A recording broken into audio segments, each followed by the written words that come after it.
increasing and decreasing functions.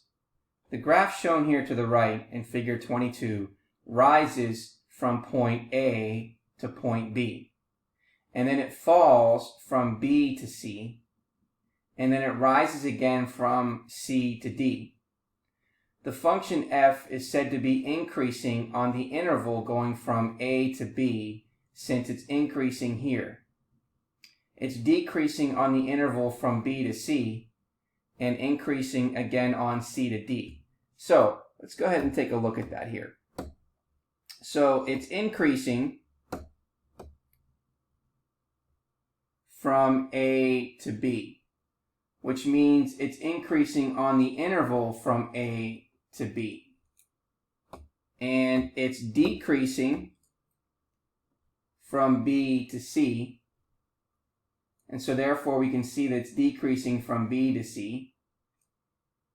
And then again, it is increasing from C to D. And so therefore on our graph, we can see that it's increasing from there.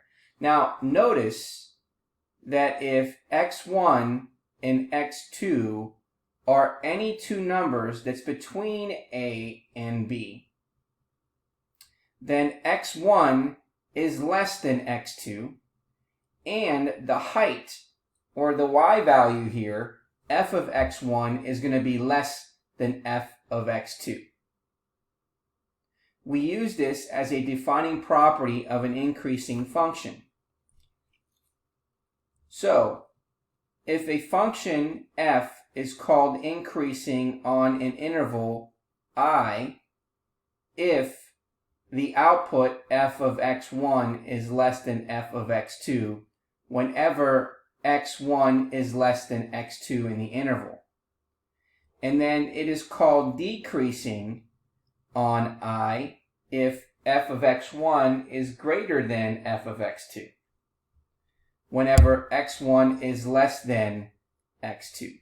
So for example, if we looked at the height here,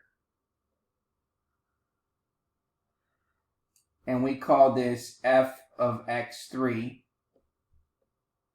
and the height here is f of x4, and this is x3 and then x4, then that would satisfy this scenario. That means that f of x3 is greater than f of x4, provided the fact that x3 is less than x4. And therefore that would mean decreasing. So it's really important to understand this definition according to a graph, because it's going to be very important when you're going through this class in calculus to understand what's happening here. Now, in the definition of an increasing function, it is important to realize that the inequality f of x1 less than f of x2 must satisfy for every pair of numbers x1 and x2 in the interval with x1 less than x2. Now you can see that from the graph to the right in figure 23 that the function f of x is decreasing, f of x equals x squared is decreasing on the interval from negative infinity to 0. So it's decreasing from here. So it's going from negative infinity to 0. So that's how we get negative infinity to 0.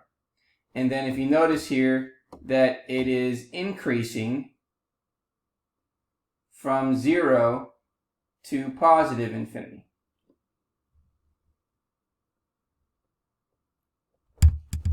So these are important concepts to remember when we're going through our class.